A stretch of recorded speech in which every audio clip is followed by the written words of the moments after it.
Great question from one of my subscribers. It is about co-packers and food distributors. And are they the exact same thing or are they totally different? Well, I'm going to dive into that question for you right now.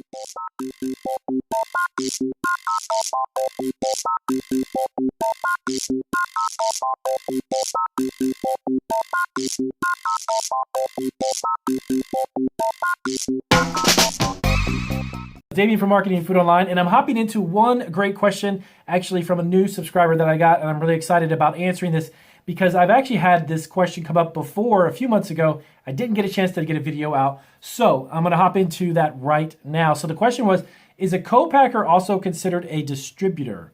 So no and yes, and here's what I mean by that. And I know I answer a lot of my questions with the no and yes, but let me explain. So number one, what is a co-packer? For you that do not know what a co-packer is, co-packers are traditionally just a manufacturing facility you contract with to create your food product for you. Now, when I say create, what I mean by that is that the ingredients, the packaging, the labeling, everything that's needed to create a finalized food product, a co-packer brings it together, seals it up, and gets it set for the market, okay? So when you contract with a co-packer, you basically need to supply them with all those elements, all the ingredients, no pun intended, all the ingredients that are actually needed for your product to be finalized and to be created, okay, to be packaged.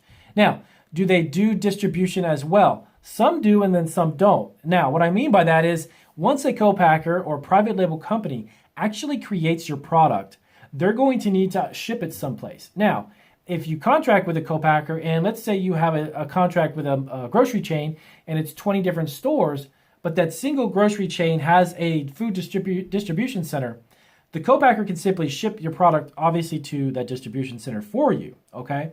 So are they considered a distributor?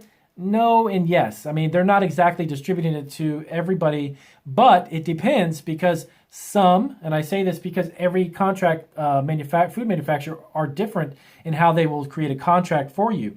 If you create a product, right, and they're going to manufacture it, and you have 4 or 5 different addresses that segments of each of that order has to go to, there is a potential that, yes, they could do that for you. So in essence, they can be considered in a way a distributor because you've designated a specific destination for the product. If it's a food distribution warehouse, if it's one single grocery store, if it's maybe 2 or 3 different stores, if they're willing to do that and that's part of the deal that you have created with them, then yes, they could definitely distribute that for you.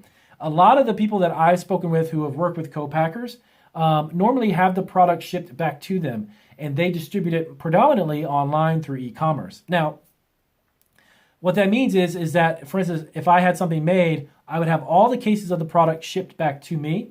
And since I basically run 100% of my business is online e-commerce, throughout my 6 stores, I could begin to distribute that product. I would just stock it in our facility, and then from there, I would just distribute it as I like or however sales come up. So yes, they could be kind of considered a distributor, but that's not really what they do. They are really there for simply creating and packaging your product for you, and then they can ship it to a lot of different places if they're willing to agree to that. Now, do they do that in most cases?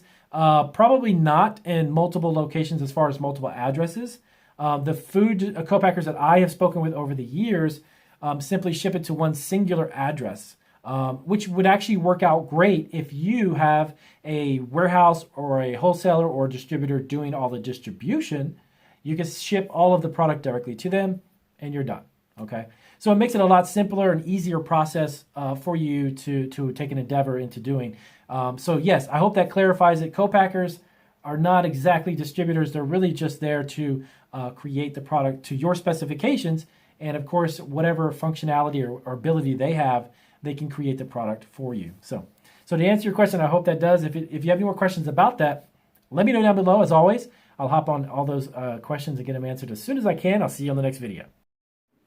Thanks for watching Marketing Food Online. And if you are looking to create your own food truck, start a home-based food business under the cottage food law, franchise a food operation, start a packaged food business, private label your own food product, sell on Amazon, get your own online store, or sell food online, remember to subscribe and check out these videos for more resources.